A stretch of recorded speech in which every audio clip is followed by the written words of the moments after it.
Prospectus. Prospectus के अंदर एक पूरा प्रोसेस समझना पड़ता है। एक पब्लिक कंपनी, जहन में रहे, पब्लिक कंपनी अपने शेयर्स ऑफर करने जाती है। याद है पब्लिक कंपनी को अलाउड है कि वो सब्सक्रिप्शन करवा सकती है। एक पब्लिक कंपनी अपने शेयर आवाम को ऑफर करना चाह रही है तो वो एक डॉक्यूमेंट को यूज करते हैं। उस डॉक्यूमेंट के तहत लोग आते हैं और उस कंपनी में इन्वेस्ट करते हैं। वो प्रोस्पेक्टस है क्या, उसके रूल्स क्या हैं और क्या क्या एहतियातें हैं, वो हम इस चैप्टर में सारी की सारी बातें पढ़ रहे होंगे। सबसे पहले इस चैप्टर में जो सबसे तकलीफदेह बात है वो उसकी डेफिनेशन है। डेफिनेशन चूंकि बड़ी है और इसमें बहुत सारी बातें हैं तो समझना तो आसान है लेकिन कई दफा याद नहीं रहती। तो मैं आपको ये नहीं कहूंगा कि आपने याद नहीं करना और अपने अल्फाज में लिख लेना है, आपने यही अल्फाज याद करने हैं। डेफिनेशन के साथ खिलवाड़ नहीं होना चाहिए। आप लॉ में किसी भी और सेक्शन को अपने अल्फाज में लिख सकते हैं लेकिन जहां डेफिनेशन है आप कोशिश करें उसके पूरे वर्ड्स के साथ वो करें, क्योंकि डेफिनेशन के अंदर छोटी छोटी सी बातें होती हैं जो आप मिस कर सकते हैं जब आप अपनी जुबान में उसे लिखेंगे। तो इट इज बेटर कि आप डेफिनेशन को उसके तरीके से ही लेके चलें। डेफिनेशन के मुताबिक प्रोस्पेक्टस कोई डॉक्यूमेंट है जिसको डिस्क्राइब या इशू कर रहे हैं प्रोस्पेक्टस के तौर पे, और इसके अंदर कोई भी document, notice, circular, material, advertisement, offer for sale document, publication और अदर इन्विटेशन है।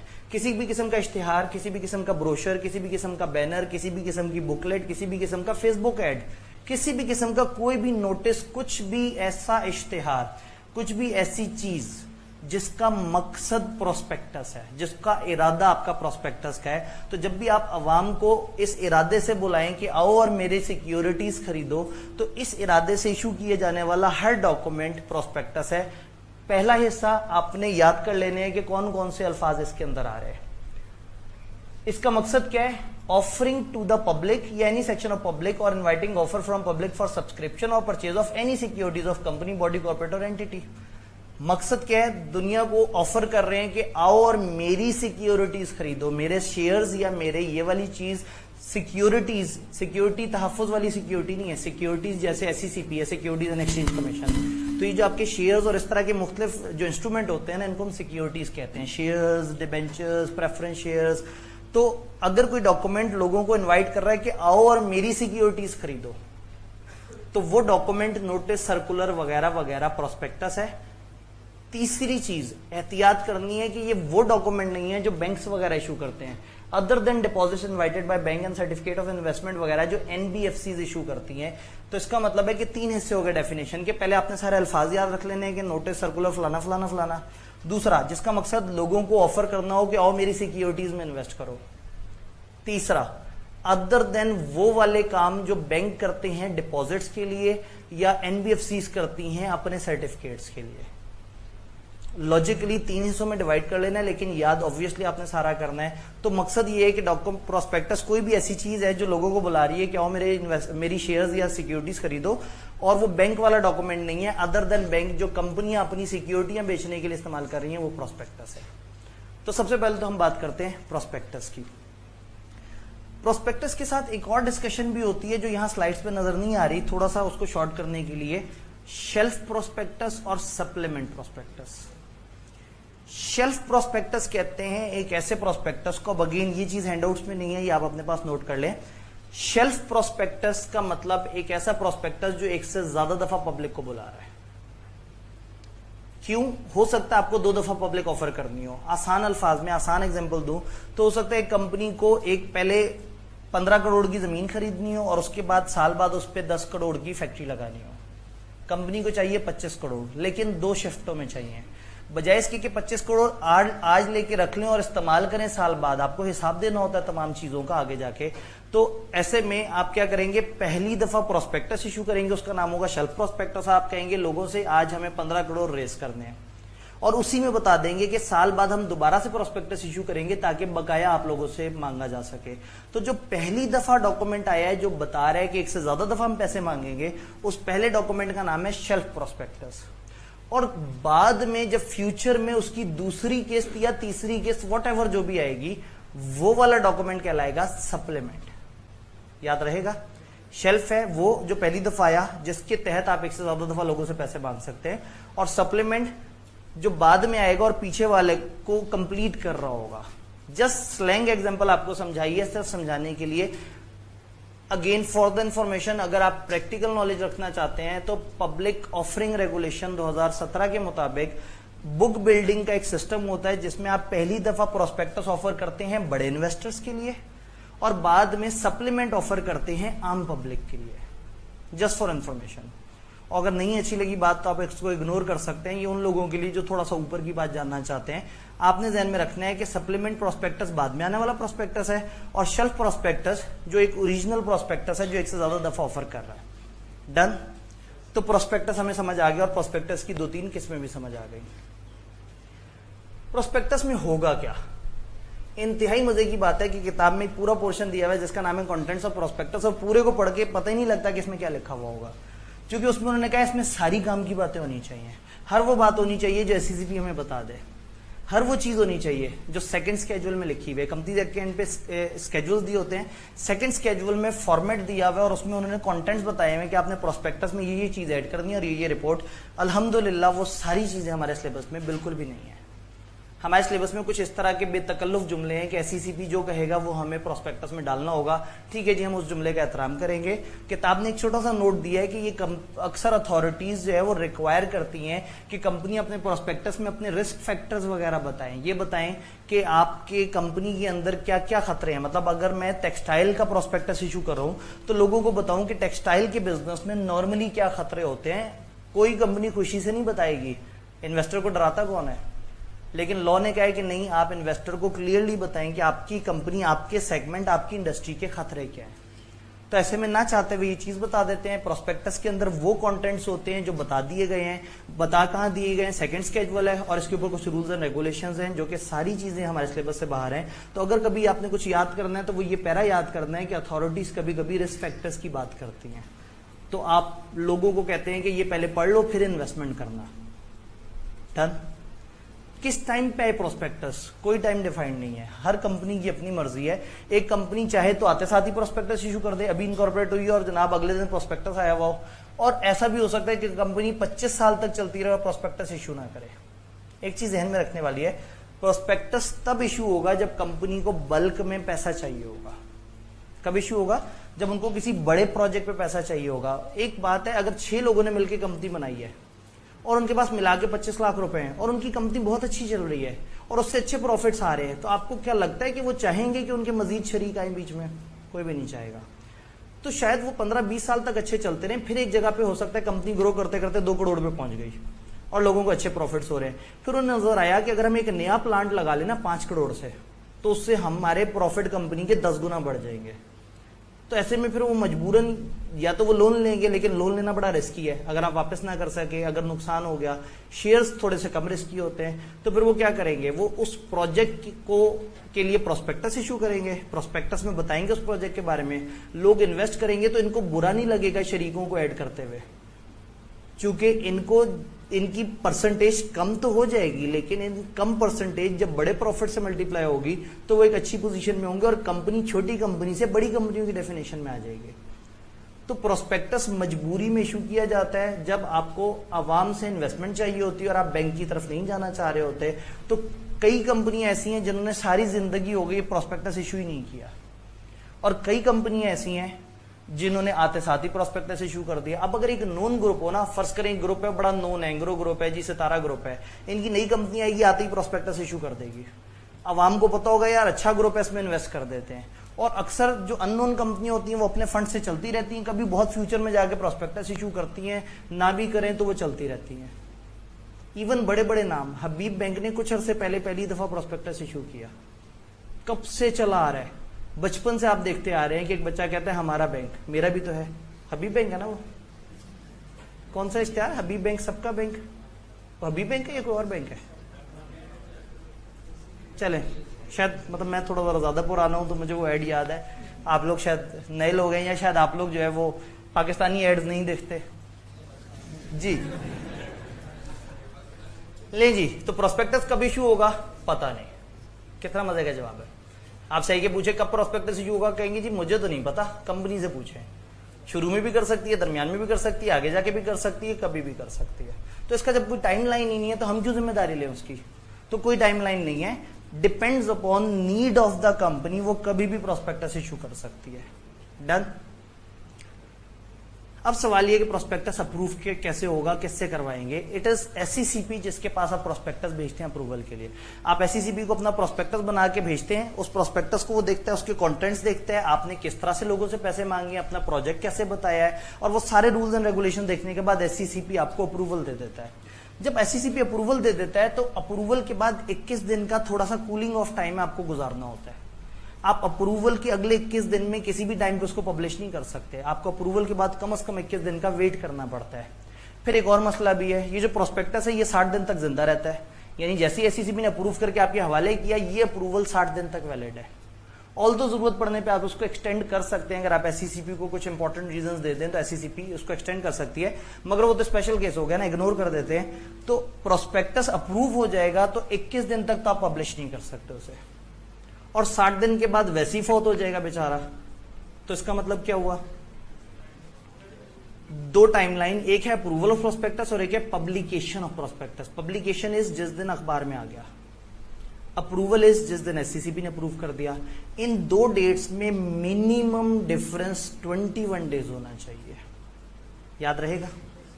आईकेप कई दफा सिनेरियो सा बना देता है कि कंपनी ने इस डेट पे अप्रूवल की, इस डेट पे पब्लिकेशन की, तो आपने ध्यान रखना है दोनों तारीखों में कम से कम फासला होना चाहिए 21 दिन का, और 60 डेज से बड़ा फासला भी नहीं होना चाहिए।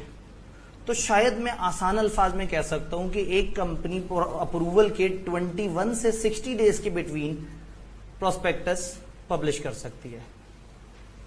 काश मेरे पास यहां अच्छा स्टाइलस होता, लेकिन मैं फिर भी कोशिश करूं, शायद मैं ये डायग्राम बना सकूं। ये डेट 0 है, यहां से नहीं बनेगी स्क्रीन, 21 और 60, इस डेट पे अप्रूवल हुई है, ए फॉर अप्रूवल। पूरा लिखा तो आपको पता लग जाएगा मेरी राइटिंग, एक तो स्क्रीन पे लिखना भी थोड़ा सा, यहां पे कहीं पे पब्लिश कर सकते हैं आप उसे। ये वाकई जहन में रखना है, पेपर में कंफ्यूज हो जाते हैं लोग। दो डेट्स, अप्रूवल की डेट और पब्लिकेशन की डेट, कम से कम 21 दिन, ज्यादा से ज्यादा 60 दिन। इसका मतलब है ये दरमियान में डेज है जहां दरमियान में कहीं भी आप इसको पब्लिश कर सकते हैं। ये हो गया पहला फेज।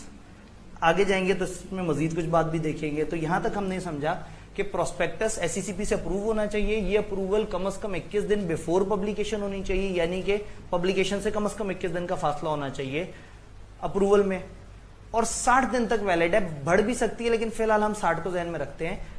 प्रोस्पेक्टस बगैर अप्रूवल के आप नहीं वो कर सकते, और एससीसीपी अप्रूव करते हुए आप पे कोई भी एडिशनल शर्तें लगा सकती है। तो होपफुली आप लोगों को कुछ ना कुछ बात समझ आ गई कि अप्रूवल के 21 से 60 दिनों के अंदर अंदर प्रोस्पेक्टस पब्लिश हो जाना चाहिए। यहां तक बात क्लियर है। अगले स्टेप पे जाते हैं। अगला स्टेप इज कि कहां कहां हमें अप्रूवल नहीं चाहिए, वो कौन कौन सी कंपनियां या वो कौन कौन सा इशू है शेयर्स का जिसके लिए आपको एससीसीपी से अप्रूवल नहीं लेनी पड़ती। वो सिलेक्टेड केसेस हैं। अगर state bank of Pakistan securities offer करेगा तो उसको अप्रूवल नहीं लेनी। अगर एक प्राइवेट ऑफर होगी, यानी कि एक तो है ना कि आप आम आवाम के पास गए, आज जी पैसे दे दो। कई दफा कंपनियां क्या करती हैं, 2-3 यारों दोस्तों से कहती हैं यार 2-3 करोड़ चाहिए, तुम इन्वेस्ट कर दो, तुम्हें शेयर दे देते हैं। तो इसको हम कहते हैं एक प्राइवेट ऑफर है, ये पब्लिक ऑफर नहीं है। पब्लिक मतलब आप आम आवाम के पास गए अखबार में। तो अगर प्राइवेट ऑफर दे रहे हैं तो फिर आपको ये इस तरह से नहीं चाहिए। फिर सब्सिडरी के शेयर आप होल्डिंग कंपनी जो है वो डिविडेंड के तौर पर दे रही है, हमने क्या कहा, शेयर इशू करने के लिए आपको प्रोस्पेक्टस चाहिए। तो कई दफा आप अपनी ही सब्सिडरी के शेयर जब उठा के अपने मेंबर्स को डिविडेंड के तौर पे बांट रहे होते हैं, याद है थोड़ी देर पहले ये बात हुई थी, तो वहां आपको अप्रूवल नहीं चाहिए। और जब इश्यूअर कभी भी अपने, इश्यूअर मतलब जो शेयर्स इशू कर रहा है, अपने मेंबर्स को या एम्प्लॉइज को या members of the families of any such member और एम्प्लॉइज, अपने मेंबर्स या एम्प्लॉइज या उनके फैमिली वालों को अगर शेयर इशू कर रहे हैं तो इसका मतलब ये भी एक लोकल इशूएंस है, इसके लिए आपको प्रोस्पेक्टस नहीं चाहिए। एंड फाइनली अगर आप बोनस शेयर्स के तौर पे शेयर ऑफर कर रहे हैं, आपको पता है बोनस शेयर्स क्या होते हैं, अपने ही मेंबर्स को आप अपने ही शेयर्स ऑफर कर रहे होते हैं। इन सारे केसेस में आपको एससीसीपी के अप्रूवल की कोई जरूरत नहीं है। आप डॉक्यूमेंट, कई दफा प्रोस्पेक्टस पब्लिक डॉक्यूमेंट होता है, कई दफा एक ऑफर फॉर सेल डॉक्यूमेंट होता है जो बहुत ज्यादा पब्लिक डॉक्यूमेंट नहीं होता, आप उसको भी यूज कर लेते हैं। तो these are the selected cases जिसको आपने क्रैम कर लेना है कि इन केसेस में अप्रूवल रिक्वायर्ड नहीं है, याद रहेगा। प्रोस्पेक्टस की अवेलेबिलिटी, अब प्रोस्पेक्टस आपने कहां कहां अवेलेबल करना है। हम ये कहते हैं कि पहले तो प्रोस्पेक्टस कम से कम एक उर्दू और एक इंग्लिश डेली न्यूज़पेपर में आना चाहिए, या फुल टेक्स्ट में हो या एब्रिज फॉर्म हो। एब्रिज प्रोस्पेक्टस होता है जिसमें आप एक फुल प्रोस्पेक्टस का एक स्मार्ट वर्जन अप्रूव करवा लेते हैं। उससे होता ही है कि फुल प्रोस्पेक्टस इतना बड़ा होता है कि आप अखबार में दें तो वो तो अखबार पे 4 सफेद पे तो आपका ही प्रोस्पेक्टस आता रहेगा। तो फिर आप एक समराइज वर्जन अप्रूव करवा लेते हैं। जब एसईसी पे अप्रूव कर देता है तो आप फुल फॉर्म के बजाय स्मार्ट फॉर्म दे सकते हैं। लेकिन वेबसाइट पे आपको हमेशा अपना पूरा प्रोस्पेक्टस रखना होगा, क्योंकि वहां ये कैद नहीं है कि आपको बहुत ज्यादा पैसा पड़ रहा हो। तो वेबसाइट पे आप फुल फ्लेश फॉर्म में अपना प्रोस्पेक्टस रखेंगे, और न्यूज़पेपर में एक उर्दू और एक इंग्लिश अखबार में कम से कम आपका ये प्रोस्पेक्टस नजर आना चाहिए। इन जगहों के अलावा sufficient number of copies, sufficient copies जगह जगह अवेलेबल होनी चाहिए। यानी कि ईश्वर के रजिस्टर ऑफिस में भी बहुत सारे प्रोस्पेक्टस रखे हुए हों, जितनी भी securities exchange of the country हैं। अब ये जुमला थोड़ा सा रिप्लेस हो जाएगा। अब पाकिस्तान की जितनी भी स्टॉक एक्सचेंजेस हैं वो मर्ज हो चुकी हैं, और अब नाम होता है पाकिस्तान स्टॉक एक्सचेंज। थोड़ा सा आगे जाके हम इसको सिक्योरिटीज एक्सचेंज की तरफ ले जाएंगे, तो आप समझ लें कि पाकिस्तान में जितनी भी स्टॉक एक्सचेंजेस हैं, ये पुरानी बात है, और नई बात ये है कि अब एक ही स्टॉक एक्सचेंज है। तो जो स्टॉक एक्सचेंज है आपने उसके पास रखवाना है, बैंकर टू द इशू के पास, वो बैंक जो लोगों से एप्लीकेशंस कलेक्ट कर रहा है उसके पास भी रखवा देना है।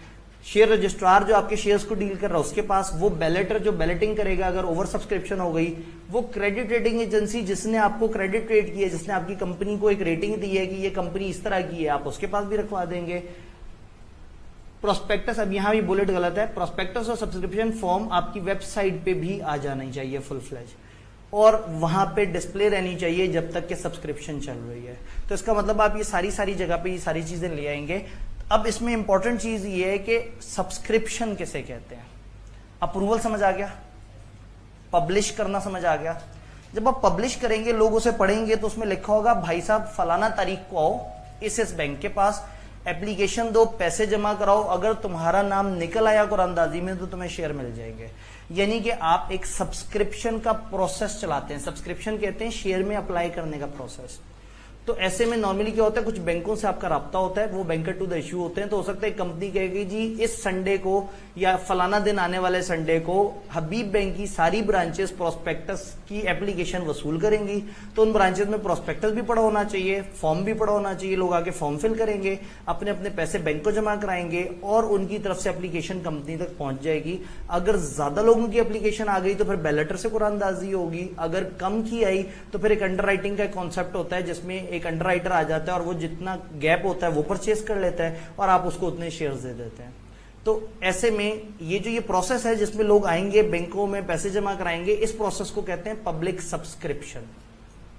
तो एक है date of publication of prospectus और एक है डेट ऑफ पब्लिक सब्सक्रिप्शन। अब इन दो डेट्स में कितना फर्क होना चाहिए, हमें फिर एक डायग्राम बनानी पड़ेगी, आपको फिर मेरी गंदी राइटिंग से गुजरना पड़ेगा, और नॉर्मल इतनी गंदी है तो स्क्रीन पे उंगली की मदद से जो है चलें जी, अब बर्दाश्त करना पड़ेगा आपको। ये हुई पब्लिकेशन डेट 0 पे,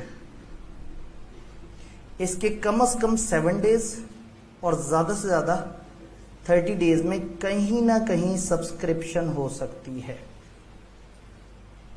जिस दिन पब्लिश हुआ प्रोस्पेक्टस उससे मिनिमम 7 डेज, मैक्सिमम 30 डेज।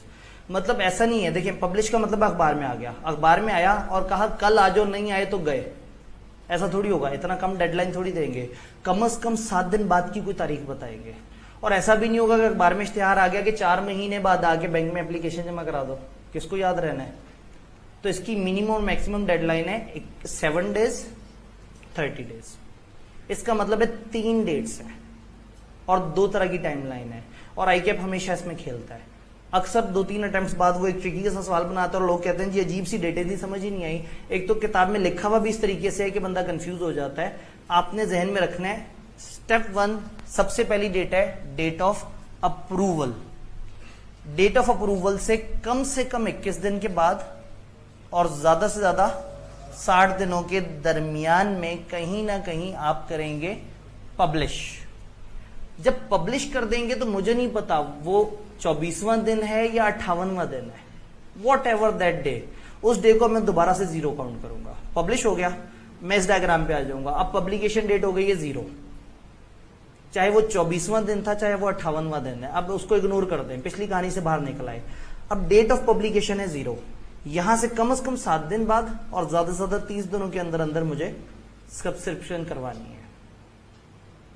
अगर फिर भी बाद में कभी कंफ्यूजन हो तो आपने ये फेसबुक वाली रिकॉर्डिंग को जाके दोबारा से प्ले करके सारी बातें सुननी है, होपफुली आपको ये सारी बात समझ आ जाएगी। तो ये 3 तारीखें हैं और 2 तरह की टाइमलाइन है, तीनों के दरमियान आपको डिफरेंस होना चाहिए। यानी कि अगर हम देखें तो ये पिछली डायग्राम थी, अप्रूवल 0 डेट थी जब एससीसीपी ने बताया, आपने 21 से 60 दिनों के दरमियान कहीं ना कहीं उसको कर दिया पब्लिश। पब्लिश पे अब एक नई तारीख शुरू हो गई। पब्लिश जो भी डेट है उसको मैं काउंट करूंगा डेट 0, और उस डेट 0 से 7 से 30 डेज के अंदर अंदर सब्सक्रिप्शन यानी कि जो लोग आके जमा कराएंगे। अब सवाल ये कि सब्सक्रिप्शन कितने दिनों पे मुहित होनी चाहिए। प्रैक्टिकली 1 या 2 दिन से ज्यादा नहीं होती, मगर लॉ ने कोई टाइम नहीं डिफाइन किया। 7 से 30 दिनों में बहुत सारे दिन भी आप रख सकते हैं, लेकिन जो दिन स्टार्ट हो रहे हैं वो 7 से पीछे स्टार्ट नहीं होने चाहिए, और जो दिन खत्म हो रहे हैं वो 30 से आगे नहीं जाने चाहिए। 2 दिन, 3 दिन, 5 दिन, 1 दिन, कुछ भी हो सकता है। क्या ये सारी टाइमलाइन समझ आ रही है? क्योंकि इंपॉर्टेंट चैप्टर है इसलिए हम थोड़ा सा ध्यान से, छोटा चैप्टर मगर इंपॉर्टेंट चैप्टर। ये सारी बात समझ आ गई, आगे चलते हैं। एक्सपर्ट, प्रोस्पेक्टस में आपको एक्सपर्ट की जरूरत पड़ती है। प्रोस्पेक्टस में आप लोगों को बुला रहे हैं और कह रहे हैं आओ हमारी कंपनी में इन्वेस्ट करो, बड़ी कमाल कंपनी है। तो ऐसे में आप कहेंगे हमारे कंपनी के एसेट्स बेहतरीन है, हमारे प्रॉफिट्स बड़े अच्छे हैं, हमारे लीगल केसेस ही कोई नहीं है। अब कंपनी के डायरेक्टर तो जो मर्जी बोल देंगे प्रोस्पेक्टस में, कैसे एतबार करें हम? तो फिर क्या होता है, प्रोस्पेक्टस के साथ आप कुछ एक्सपर्ट्स की रिपोर्ट लगाते हैं। फॉर एग्जांपल ऑडिटर की रिपोर्ट लगा देंगे जो कहेगा वाकई इतना ही प्रॉफिट है। फॉर एग्जांपल वैल्यूअर की रिपोर्ट लगा देंगे जो कहेगा वाकई एसेट्स की इतनी वैल्यू है। फॉर एग्जांपल लीगल एडवाइजर की रिपोर्ट जो कहेगा हाँ जी मैंने चेक किया इनकी लीगल केसेस 10 मिलियन से ज्यादा के नहीं है। तो फिर प्रोस्पेक्टस में ऑथेंटिसिटी बढ़ाने के लिए आप उसके साथ कुछ एक्सपर्ट्स की रिपोर्ट लगा देते हैं। ये एक्सपर्ट्स के बारे में कुछ रूल बताए हैं लॉ ने। वो कहता है कि जो ये एक्सपर्ट है, एक तो ये इसमें बैंक, सिक्योरिटी एडवाइजर, इंजीनियर, फलाना फलाना, इस तरह के सारे वो लोग जो कि स्पेशलिस्ट हैं अपनी फील्ड के, वो होने चाहिए, और उनकी तरफ से एक अथॉरिटी होनी चाहिए कि उनकी स्टेटमेंट प्रोस्पेक्टस में आ सके। अब जिस भी एक्सपर्ट को हमने यूज किया उसका इंडिपेंडेंट होना जरूरी है, उसका कंपनी के प्रोमोटर से ताल्लुक ना हो। याद है 10 प्रोमोटर जिन्होंने मिलकर कंपनी बनानी थी, उनमें से 4-5 बेचारों को पैसे नहीं मिले थे और 4-5 ने कंपनी बना ली थी। तो जो बकाया 4-5 हैं वो कहीं ना कहीं ताल्लुक दोस्ती वाले तो थे, उनमें से भी कोई नहीं होना चाहिए एक्सपर्ट कहीं से भी कंपनी से किसी भी तरह से सिंक कनेक्टेड नहीं होना चाहिए। ये एक इंडिपेंडेंट बंदा होना चाहिए, नहीं तो इसके झूठ बोलने के चांसेस थोड़े से बढ़ जाएंगे। तो ये इंडिपेंडेंट होना चाहिए।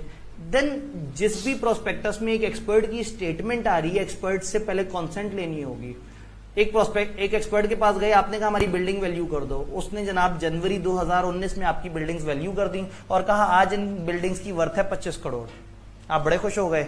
नवंबर में प्रोस्पेक्टस इश्यू करना था, नवंबर तक पता नहीं जमीन प्रॉपर्टी की वैल्यू कहां से कहां चली गई। आपने जनाब उस प्रोस्पेक्टस के साथ उस एक्सपर्ट की रिपोर्ट लगा दी कि इन साहब का मानना है कि ये 25 करोड़ की बिल्डिंग्स है, उसके साथ तो जुल्म हो गया। लॉ कहता है ये वाला काम नहीं होगा। जब भी किसी प्रोस्पेक्टस में किसी एक्सपर्ट की स्टेटमेंट होगी तो उस एक्सपर्ट से मर्जी लेनी होगी at the time of publication कि तुम्हारी वो स्टेटमेंट क्या तुम मानते हो अभी तक वैलिड है, और वैलिड है तो हम उसको पब्लिकली अनाउंस करने लगे हैं। अगर वो कहते नहीं जी मैं विड्रॉ करना चाहता हूं अपनी स्टेटमेंट, तो फिर उससे पूछे बगैर उसकी स्टेटमेंट शेयर नहीं कर सकते, अगर किया तो कंपनी को फिर जुर्माने होंगे। तो प्रोस्पेक्टस में एक्सपर्ट की स्टेटमेंट आने के पीछे 2 शर्तें पूरी होनी चाहिए। नंबर 1 उसकी कॉन्सेंट हमने ले ली हो, और नंबर 2 हमने प्रोस्पेक्टस में इस चीज का जिक्र किया हो कि इस पे एक्सपर्ट ने जो स्टेटमेंट दी है उसने कॉन्सेंट दी है और अभी तक उसने विड्रॉ नहीं की है अपनी कॉन्सेंट।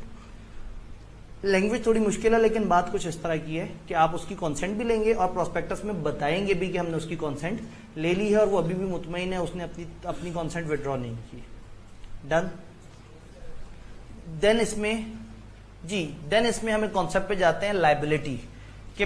प्रोस्पेक्टस के अगेंस्ट कोई लायबिलिटी है, प्रोस्पेक्टस में झूठ बोलने के अगेंस्ट आपको दोनों तरह की लायबिलिटी पड़ेगी, सिविल ऑफेंस भी और क्रिमिनल ऑफेंस भी। सिविल ऑफेंस आप जानते हैं, आप लोग माशाल्लाह लीगल सिस्टम पढ़ के बैठे हुए हैं। सिविल ऑफेंसेस इंसानों के आपस के मामलात, एक दूसरे पे जो एक दूसरे के ऊपर जुर्माना या एक दूसरे का कोई नुकसान हर्जाना अदा करेंगे। और क्रिमिनल मामलात हैं स्टेट के लोगों के साथ कि अगर आपने कोई ऐसा जुर्म किया है जो गवर्नमेंट की नजर में एक ऐसा जुर्म है जिसपे गवर्नमेंट सजा दे, तो फिर क्रिमिनल और सिविल ऑफेंस।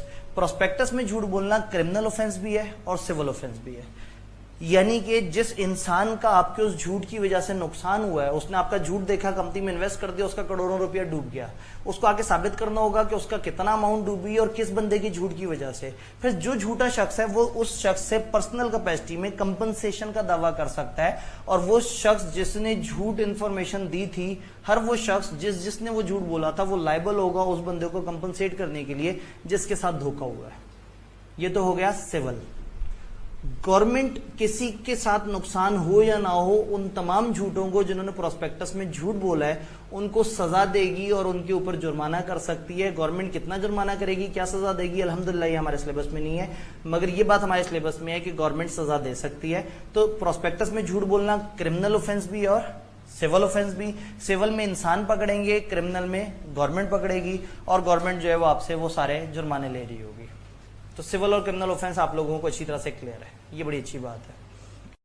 सारी लाइंस को अभी तक हमने जो डेट्स वाली बातें देखी हैं वो क्या है, प्रोस्पेक्टस 60 दिन तक वैलिड होता है, एक रूल। यानी इस चैप्टर से आईकैप एक न्यूमेरिकल टाइप का बना सकता है कि वो आपको एक सिचुएशन दे दे कि इस डेट को प्रोस्पेक्टस इशू हुआ है, बताओ अब क्या क्या होगा।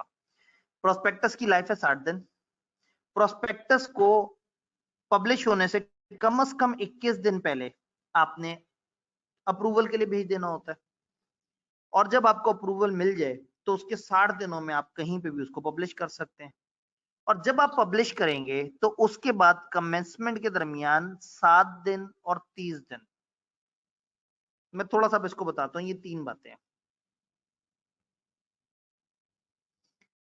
सबसे पहले अप्रूवल एसईसीपी से, फिर पब्लिकेशन न्यूज़पेपर में, और फिर सब्सक्रिप्शन डेज, यानी कि जो एप्लीकेशन की आपने तारीखें रखी हैं। अब जरा ये टाइमलाइन समझनी है, बड़ी मजेदार सी टाइमलाइन है। मैं ऊपर वाले पॉइंट्स को बीच में ऐड करता जाता हूं। अप्रूवल और पब्लिकेशन के दरमियान, याद हमने कहा था अखबार में इश्तिहार देने से कम 21 दिन पहले आपने अप्रूवल ले लेनी है। तो एटलीस्ट 21 डेज का टाइम है इन 2 डेट्स के दरमियान। अप्रूवल और पब्लिकेशन में कम से कम 21 दिन का आपको गैप रखना होगा। जिस दिन आप पब्लिकेशन प्लान कर रहे हैं उससे कम 21 दिन से पीछे आपको एससीसीपी को अप्रूवल के लिए अप्लाई करना होगा। और जब आपको अप्रूवल मिल जाए तो उसमें और पब्लिकेशन में मैक्सिमम कितने दिन होने चाहिए, 60 दिन। तो एट मोस्ट 60 डेज होने चाहिए। अब इन 2 डेट्स की बात करते हैं। जिस दिन अखबार में पब्लिश हो उस दिन और जिस दिन लोगों ने अप्लाई करना है उसमें कम से कम 7 दिन का आपको गैप देना होगा।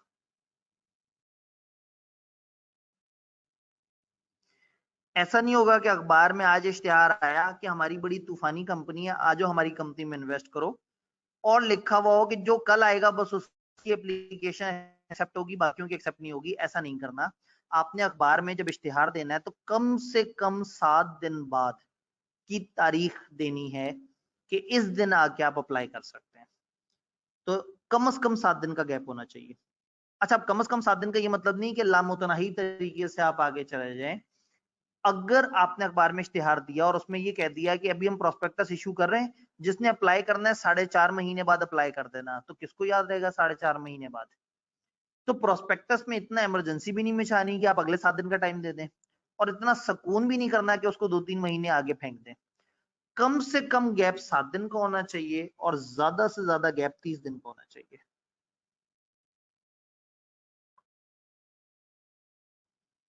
अगर आप गौर से देखें तो हमने 3 तारीखें पढ़ी, अप्रूवल, पब्लिकेशन, सब्सक्रिप्शन। अप्रूवल से पब्लिकेशन के दरमियान कम से कम 21 दिन और ज्यादा से ज्यादा 60 दिन। पब्लिकेशन और सब्सक्रिप्शन के दरमियान कम से कम 7 दिन और ज्यादा से ज्यादा 30 दिन। अब ऊपर लिखी अंग्रेजी पढ़ते हैं। It shall be published in newspaper at least 7 days and at most 30 days before the commencement of public subscription. Public subscription शुरू होने से पहले, वो जो आपने दिन डिसाइड किए हुए हैं, उससे पहले कम से कम 7 दिन और ज्यादा से ज्यादा 30 दिन हो सकते हैं। देन एससीसीपी को जो कॉपी हमने जमा करानी है अप्रूवल के लिए at least 21 days before the date of publication. Publication से कम 21 दिन पहले आपने कॉपी जमा करानी है, और जब वो अप्रूव हो जाएगा तो वो वैलिड कितने अरसे के लिए होगा? 60 दिन। अप्रूवल से लेके 60 दिन तक वो वैलिड होगा। 60 दिन के अंदर अंदर आपने उसको पब्लिश करना है अखबार में। तो ये प्रोस्पेक्टस से रिलेटेड ये टाइमलाइंस हैं जो हम इसको समझने की कोशिश कर रहे हैं। तो अब 60 दिन में 30 दिन काउंट होंगे? नहीं, पहले यहां से कहानी आगे जाएगी फिर आगे जाएगी। मैं काम करता हूं, मैं इसको डेट्स के हिसाब से आपको दोबारा बताता हूं। मैं अगली स्क्रीन पे जा रहा हूं। एक है डेट ऑफ अप्रूवल। फर्ज करें डेट ऑफ अप्रूवल है 0। आज हम डेट 0 पे हैं, हमने आज अप्रूव करवाया।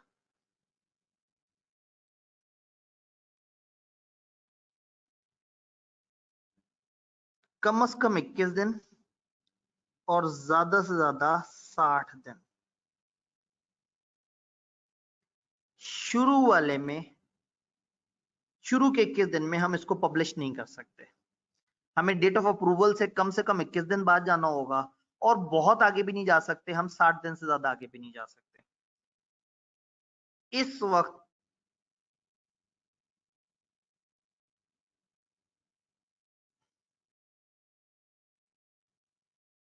इन डेट्स के दरमियान कहीं हमें उसे पब्लिश करना होगा। वो 22 तारीख भी हो सकती है, 60वीं तारीख भी हो सकती है, 45 भी हो सकता है, कुछ भी हो सकता है। डे 0 से आगे कम से कम 21 दिन बाद, और 60 दिन से आप आगे भी नहीं जा सकते। तो आपने इन दो डेट्स के दरमियान कहीं ना कहीं अखबार में पब्लिश करना है। जिस दिन आपने अखबार में पब्लिश किया, फर्ज करें मैं उसे मानूं वो नई डेट 0 है, जिस दिन आपने अखबार में पब्लिश किया है उसके कम से कम 7 दिन और ज्यादा से ज्यादा 30 दिन के अंदर अंदर आपने पब्लिक सब्सक्रिप्शन के लिए लोगों को बुला लेना है।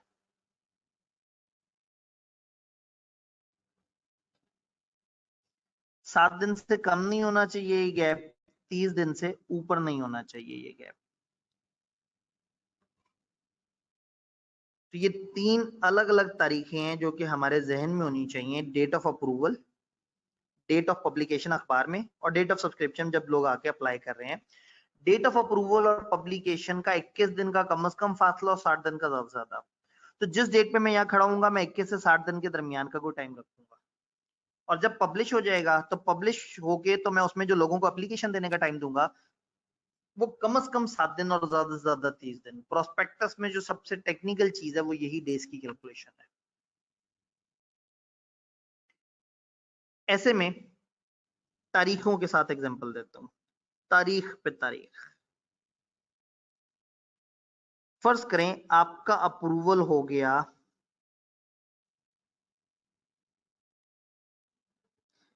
1 जनवरी 2019 को। फर्ज करें इस दिन अप्रूव हो गया, कम से कम 21 दिन बाद और ज्यादा से ज्यादा 60 दिन, यानी कि 22 जनवरी से लेके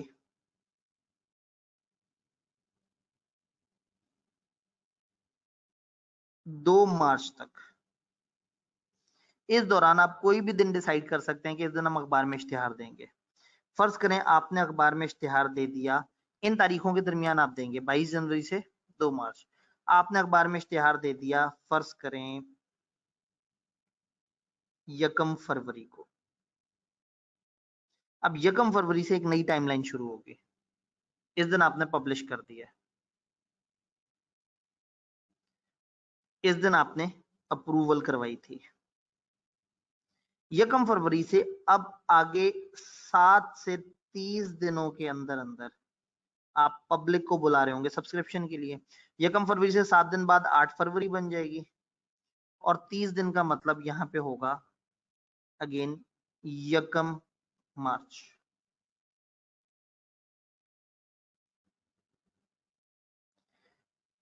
अब आपने जो सब्सक्रिप्शन डेट डिसाइड करनी है वो इन दो के दरमियान है। फर्स्ट करें आपने 15 फरवरी डिसाइड कर ली, कहानी खत्म हुई।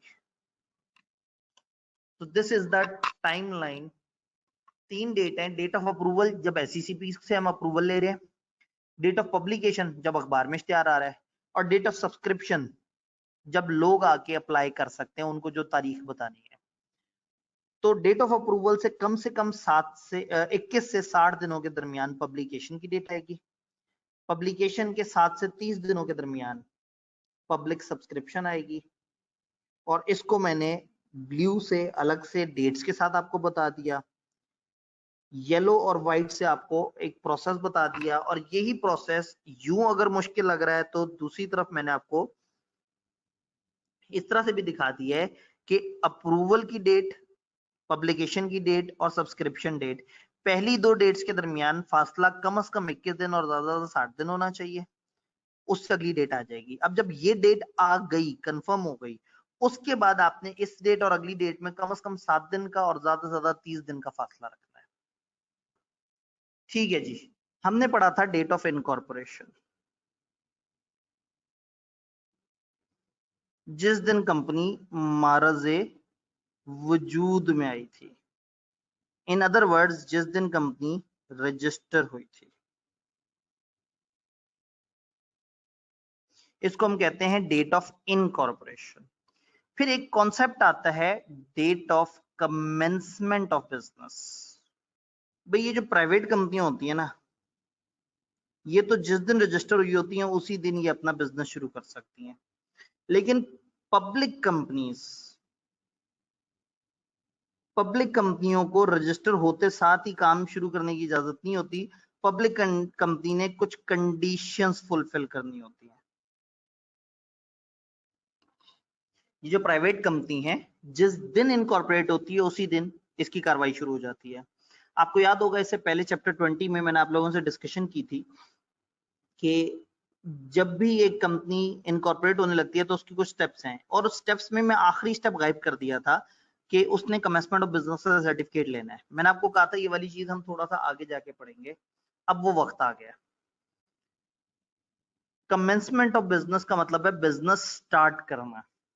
तो प्राइवेट कंपनी जिस दिन रजिस्टर हो जाती है उसको खुल्लम खुल्ला इजाजत होती है कि ना सिर्फ वो अपना बिजनेस स्टार्ट कर सकती है,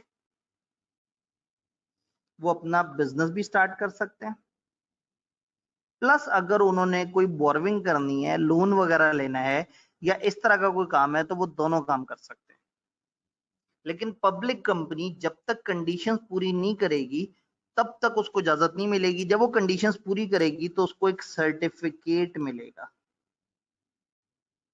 ये सर्टिफिकेट होगा कमेंसमेंट ऑफ बिजनेस का। तो पब्लिक कंपनियों को कुछ कंडीशंस पूरी करने के बाद सर्टिफिकेट मिलेगा। प्राइवेट कंपनियां जिस दिन रजिस्टर हुई हैं उसी दिन अपना काम शुरू कर सकती हैं। ये है मोटी मोटी डिस्कशन। अब सवाल ये है कि वो कंडीशंस क्या हैं जो आपने पूरी करनी होंगी, वो कौन कौन सी बातें हैं। अब मेरे लिए बड़ा आसान है, आप लोगों ने शेयर कैपिटल पढ़ लिया, आप लोगों ने प्रोस्पेक्टस का पोर्शन पढ़ लिया है। अब मेरे लिए समझाना थोड़ा सा आसान है। वो कंडीशंस क्या है? नंबर 1, एक तो जो कंपनी के डायरेक्टर्स है ना, उन्होंने फुली कैश पे कर दिया है।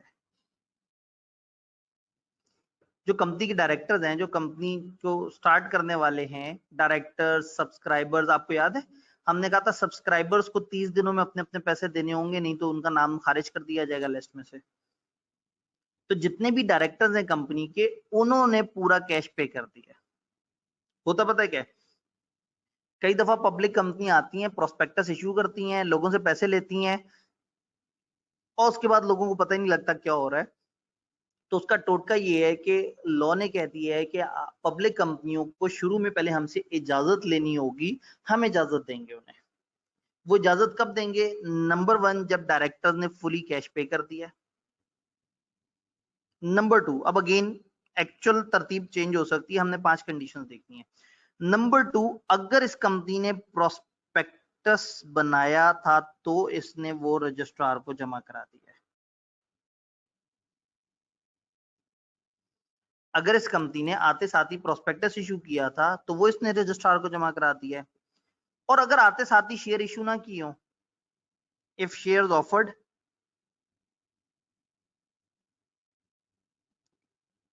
तो जाहिर है इसने प्रोस्पेक्टस बनाया होगा। तो अगर एक कंपनी ने प्रोस्पेक्टस बनाया था तो वो प्रोस्पेक्टस उसने रजिस्ट्रार को जमा करा दिया है। और अगर नहीं बनाया था तो एक और डॉक्यूमेंट होता है, उसको हम कहते हैं SILOP, स्टेटमेंट इन लिeu ऑफ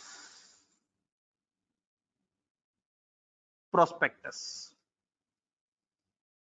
जो कंपनियां प्रोस्पेक्टस इशू करती हैं वो प्रोस्पेक्टस जमा कराएंगी रजिस्ट्रार को, और जो प्रोस्पेक्टस नहीं इशू करेंगी आते साथ ही वो एक स्टेटमेंट जमा कराएंगी, स्टेटमेंट इन लिeu ऑफ। इन लिeu ऑफ का मतलब होता है कि जगह, इन लिeu ऑफ, उसके मुतबादिल के तौर पे, उसकी रिप्लेसमेंट में। तो प्रोस्पेक्टस या स्टेटमेंट इन लिeu ऑफ प्रोस्पेक्टस जमा कराएंगे रजिस्ट्रार को। ये दूसरी कंडीशन है। हम देख ही रहे हैं कि पब्लिक कंपनी को कमेंसमेंट ऑफ बिजनेस का सर्टिफिकेट कैसे मिलता है। नंबर 1, उन्हें साबित करना होगा कि उनके डायरेक्टर ने पूरा पैसे दे दिए हैं। नंबर 2, प्रोस्पेक्टस या स्टेटमेंट लियो प्रोस्पेक्टस जो बनता है वो इन्होंने जमा कराना है। नंबर 3, एक डिक्लेरेशन देनी है। डिक्लेरेशन, एक बयान देना है, that all rules and regulations followed.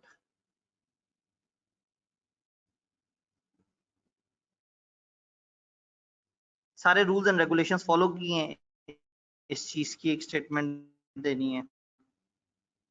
Statement in लिeu ऑफ प्रोस्पेक्टस लोगों को इनवाइट नहीं करता।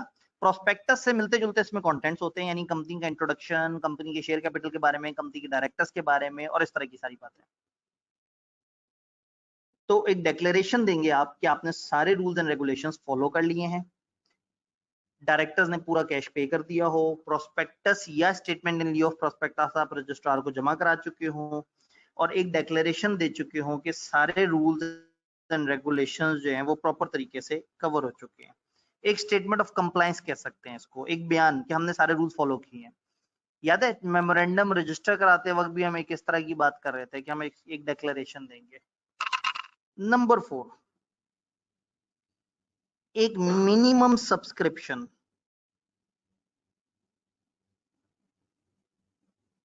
जो लॉ ने डिफाइन की हुई थी, have been achieved. Minimum subscription होता ही है कि जब आप प्रोस्पेक्टस इशू करते हैं तो अथॉरिटी आपसे कहती है कि देखो, हर कंपनी ऐसे नहीं है कि बस मजाक में कभी भी उठ के प्रोस्पेक्टस दे दे। तुम अगर प्रोस्पेक्टस दे रहे हो तो उसमें कम से कम तुम्हें पब्लिक की तरफ से इतनी ऑफर आएगी तो उसे कंटिन्यू करोगे। कुछ रूल्स फॉलो करने होते हैं और आप अपने प्रोस्पेक्टस में मेंशन करते हैं, आप अपने प्रोस्पेक्टस में मेंशन करते हैं कि हमारी मिनिमम सब्सक्रिप्शन इतनी है। मिनिमम सब्सक्रिप्शन का मतलब है कम से कम इतनी एप्लीकेशंस अगर हमें आई तो हम प्रोसेस कंटिन्यू करेंगे, अगर इतनी नहीं आई तो हम उस प्रोसेस को खत्म कर देंगे, हम लोगों से फिर पैसे नहीं लेंगे। तो रूल ये है कि वो जो मिनिमम सब्सक्रिप्शन आपने अपने प्रोस्पेक्टस में लिखी थी वो अचीव हो गई हो। मैं एक दफा एंड पे सारे पॉइंट फिर से रिपीट करूंगा। मिनिमम सब्सक्रिप्शन जो प्रोस्पेक्टस में लिखी है वो अचीव हो जानी चाहिए। यानी इस वक्त हम देख रहे हैं कि कंपनी को कब सर्टिफिकेट मिलेगा, जब कंपनी की 5 शर्तें पूरी हो जाएंगी। 5वीं शर्त,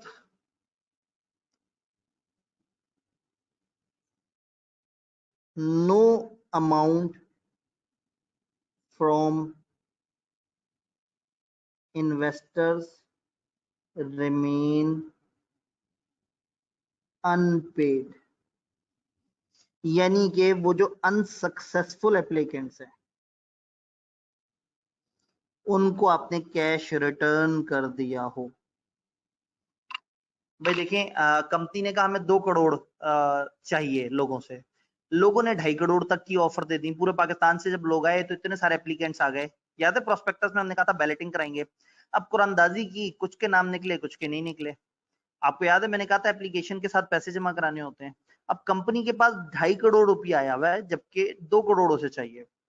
ये आधे करोड़ के एप्लीकेशंस जो कि रिजेक्ट हो चुके हैं, इनका पैसा इन्हें वापस करना होगा। जैसे हज एप्लीकेशन देने वाले पैसे जमा कराते हैं और जब आपकी एप्लीकेशन रिफ्यूज होती है वो पैसा वापस आपके अकाउंट में आ जाता है। तो कंपनी को तब तक certificate of commencement of business नहीं मिलेगा जब तक कि उसके पास कुछ लोगों की अमाउंट वाजिबुल अदा है, यानी कि लोगों की अमाउंट वापस करेंगे तो बात बनेगी, अदरवाइज बात नहीं बनेगी। 5 शर्तें हैं किसी भी पब्लिक कंपनी को, चाहे उसने प्रोस्पेक्टस इशू किया या नहीं किया, 5 शर्तें पूरी करनी होंगी तो उसको सर्टिफिकेट मिलेगा। उससे पहले ना ये बिजनेस शुरू कर सकती है, ना ये बोरोविंग्स ले सकती है, ना ये लोन्स ले सकती है, ना ये बिजनेस कर सकती है। क्या है वो 5 शर्तें? नंबर 1, डायरेक्टर्स ने अपने हिस्से का पैसा पूरा दे दिया जो उनके हिस्से शेयर आते थे। भाई बाहर वालों को तो आप कह रहे हैं आओ हमारी कंपनी की शेयर खरीदो, और पता लगे अपने डायरेक्टर ने पूरे पैसे ना दिए हो तो गलत बात हो जाएगी। तो पहली वाली कंडीशन हमने देखी कि डायरेक्टर ने अपने हिस्से का पूरा पैसा पे कर दिया। नंबर 2, अगर कंपनी ने शेयर ऑफर किए तो प्रोस्पेक्टस, और अगर नहीं ऑफर किए तो statement in lieu of. Prospectus जैसी एक चीज जिसमें प्रोस्पेक्टस से मिलती जुलती चीजें होती हैं, इनमें से जो भी डॉक्यूमेंट आप पे एप्लीकेबल है वो रजिस्ट्रार को जमा करा दियो। नंबर 3, एक डिक्लेरेशन कि आपने तमाम रूल्स रेगुलेशंस फुलफिल किए हैं।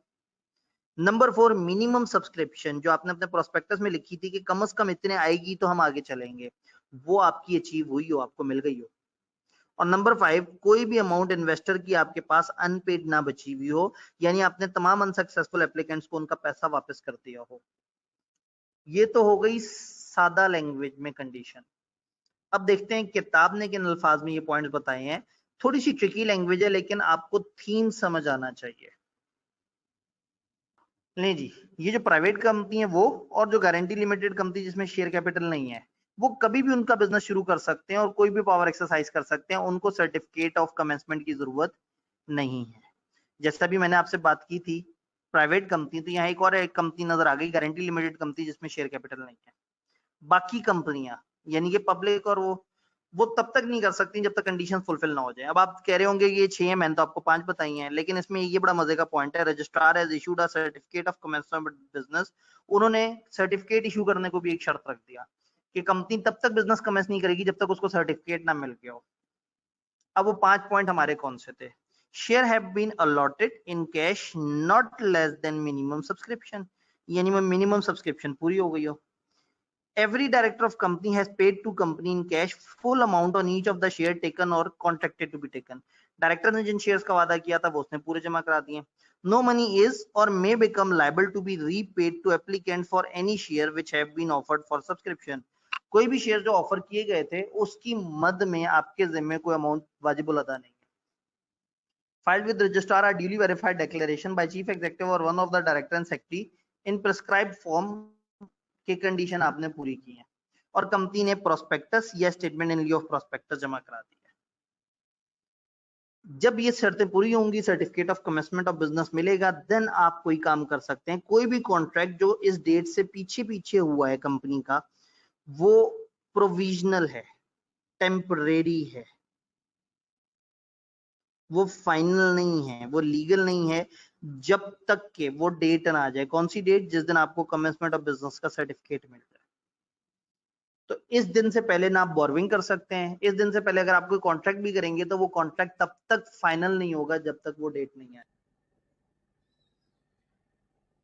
अब इससे रिलेटेड बाकी चीज़ों को अगर हम डिस्कस करें, कमेंसमेंट की हमने कंडीशंस देख ली, लेकिन इसमें 2-3 टेक्निकल वर्ड्स थे। एक जगह हम लोगों ने देखा कि मिनिमम सब्सक्रिप्शन, और एक जगह हमने देखा SILOP, statement in lieu of prospectus. थोड़ा सा इन दोनों कॉन्सेप्ट से मजीद बात कर लेते हैं। सबसे पहले मिनिमम सब्सक्रिप्शन की बात करते हैं। मिनिमम सब्सक्रिप्शन को डिफाइन किया हमारी किताब ने, वो ये कहते हैं कि मिनिमम सब्सक्रिप्शन बेसिकली वो अमाउंट है जो कि हमने मेमोरेंडम या आर्टिकल्स में फिक्स कर दी हो। इसका मतलब है कि अगर कंपनी ने एक डिफाइन किया हुआ है मेमोरेंडम या आर्टिकल में कि हमारी इतनी कम से कम मिनिमम सब्सक्रिप्शन होनी चाहिए, नहीं होगी तो हम अलॉट नहीं करेंगे। तो ये वो मिनिमम अमाउंट है जो आपने मेंशन कर दी, अपॉन विच डायरेक्टर्स में प्रोसीड टू अलॉटमेंट। तो इसका मतलब ये हुआ कि सिचुएशन नंबर 1 ये हो गई कि अगर आपने कोई अपने आर्टिकल या मेमोरेंडम में कोई अमाउंट फिक्स कर दी है तो यस वो अमाउंट बन जाएगी फिर हमारी मिनिमम सब्सक्रिप्शन, तो वो वाली अमाउंट मिनिमम सब्सक्रिप्शन बन जाएगी। अच्छा, अब अगर किसी केस में हमने कोई अमाउंट सिरे से फिक्स ही नहीं की, अब क्या होगा? अगर कंपनी फिक्स ना करे या मेमोरेंडम आर्टिकल में कुछ ना बताए तो रूल ये है कि जितना भी टोटल शेयर कैपिटल है वो सारा का सारा मिनिमम सब्सक्रिप्शन बन जाता है। यानी कंपनी जितना कैपिटल ऑफर करने जा रही है कि अच्छा भाई हमें कम, फॉर एग्जांपल हमने कहा 4 करोड़ रुपए की हमें ज़रूरत है, तो हमने कहा 4 करोड़ रुपए के जो शेयर्स हैं वही मिनिमम सब्सक्रिप्शन है। एक छोटी सी एक्सेप्शन है, other than that to be issued not for cash.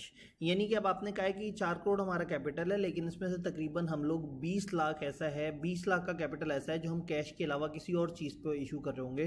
For example director वगैरह कह देता है कि जी मेरी गाड़ी ले लें और मुझे 20 लाख के शेयर्स दे दें।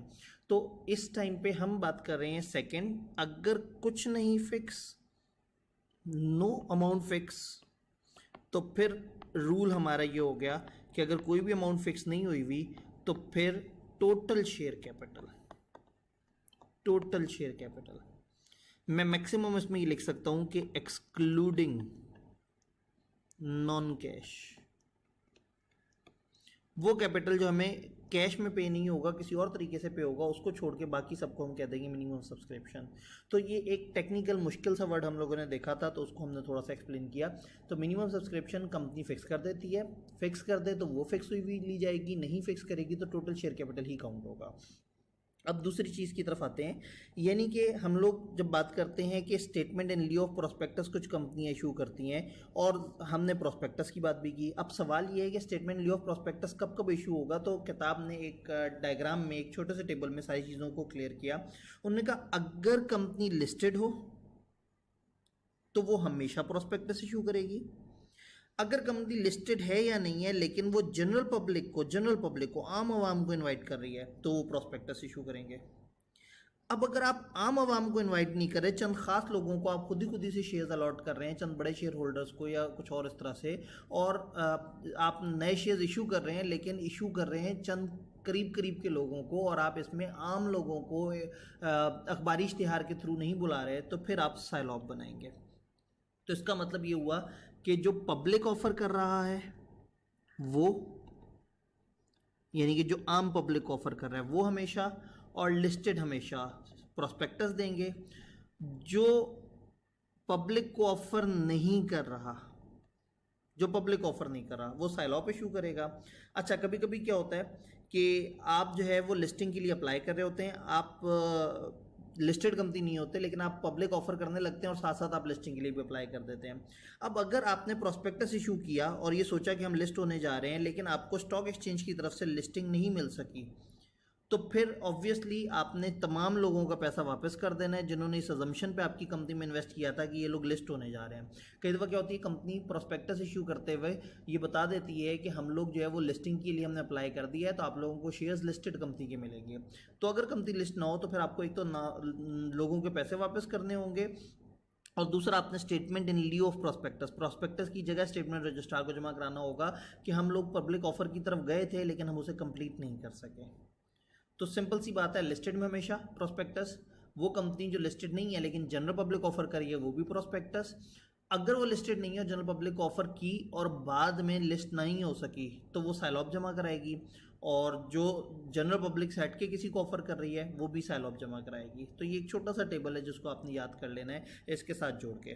ठीक है जी, इंशाल्लाह ताला किसी और टाइम किसी और में लेक्चर में दोबारा मुलाकात होती है। अल्लाह हाफिज़।